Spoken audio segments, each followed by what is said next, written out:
Hello guys, good evening sa inyong lahat. Hello to you, Edelmay Palmas na nagpapanotice. Thank you sa pag-follow, thank you sa support, at hello sa inyong lahat. Anyway guys, sa mga nagtatanong kung apektado kami dito sa ulan, hindi kami apektado at walang ulan dito sa Riyadh. Doon lang yun sa bandang Dubai, UAE, ganun. Sana safe sila lahat doon. At nakakatakot dahil sobrang baha. Kaya sila ganyan or kaya kami dito sa bandang Middle East na sobrang baha or mabilis bumaha pagka umuulan ng dire-diretso isang araw, pagka gano'n. Kasi nga dito, hindi naman talaga dati ha, hindi naman talaga hindi talaga umuulan. So, hindi sila prepared, hindi sila naggawa ng mga drainage dito kaya pagka-ulan na medyo mahaba, talagang asahan talaga yung baha. Kaya gano'n. Kahit naman dito, as in parang may mga part dito na may lumulutang yung mga sasakyan, parang gano'n.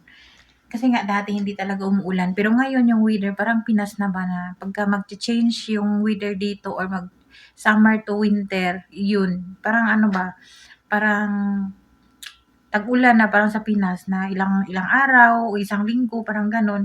Dito nga parang kahupa lang ng ulan nung parang isang linggo pa lang na hindi na umuulan. 'Di ba Day, parang isang linggo pa lang yung hindi umuulan?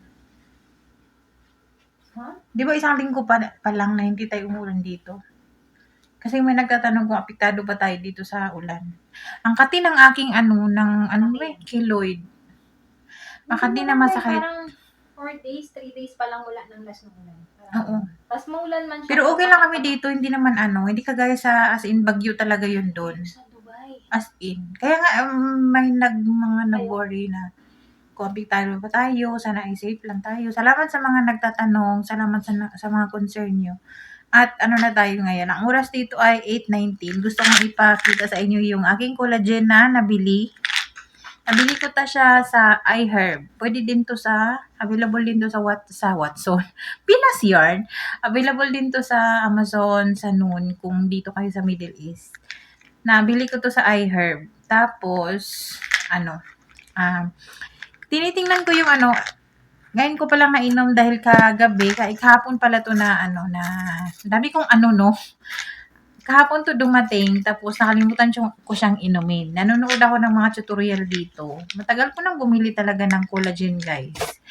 Pero namamahalan lang ako. Pero I think deserve ko naman siguro, char. Yung sa TikTok, dami na naman. Nabilang niyo yung ko.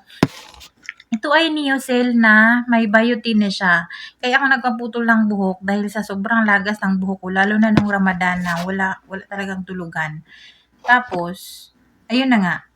Ang sabi ay biotin daw, ay maganda daw yan sa hair. Plus, yung collagen, maganda din yan sa hair, skin, and nails, and joints. So, yung mga kasukasukan natin, nakakatulong din yan.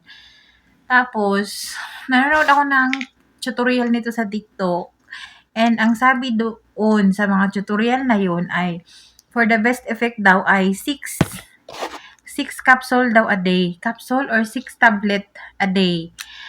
Pero, ang sabi dito ay 3. 3 tablet lang naman. Ano ba yung susundin ko? Kailangan daw, o kung 3 ba yung iinumin ko sa isang araw, ay ano ba siya? Iibikto pa din ba? Ganon? Kasi naguguluhan ako, pero iinumin ko muna tong 3 ngayon. Pero kailangan ko ng tamang kasagutan. Pero malinaw na malinaw dito na 3 tablets a day.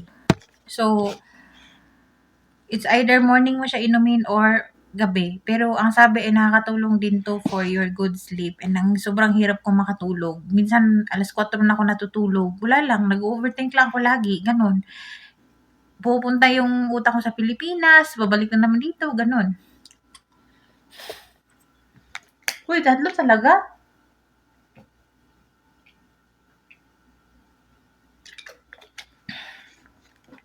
Tapos maraming nagsabi na, maraming nagbebenta dito online na fake.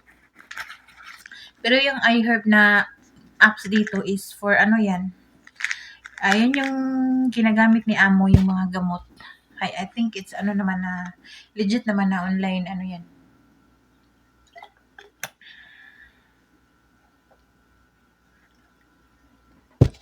Tatlo talaga, guys. Pero yun lang. Naalala ko si Ice ba na pinupush niya akong shoutout pala kay Ice. Ito na yung collagen ko. Ito yung first bottle ko ng collagen. Si Belle ay, di ba dahil may plano ka pang mag-ano nito? Tatanungin ko rin. Pero magtanong muna daw siya sa doktor niya kasi diabetic siya diabetic siya and kailangan niya ng consent sa doktor. So, yun lang guys. Hindi pa ako nag-edit ng ating luto serye and mga kung ano-anong i-upload. Basta ito lang muna yung nahuli kong filming and nauna kong i-upload para hindi na to ma-edit. Anyway, maraming salamat pala sa inyong lahat, sa inyong mga tanong dyan na kung okay lang ba kami dito at hindi kami apektado. Hindi kami apektado talaga. Walang ulan dito as of now. So, good night sa mga matutulog at good morning sa mga gising na.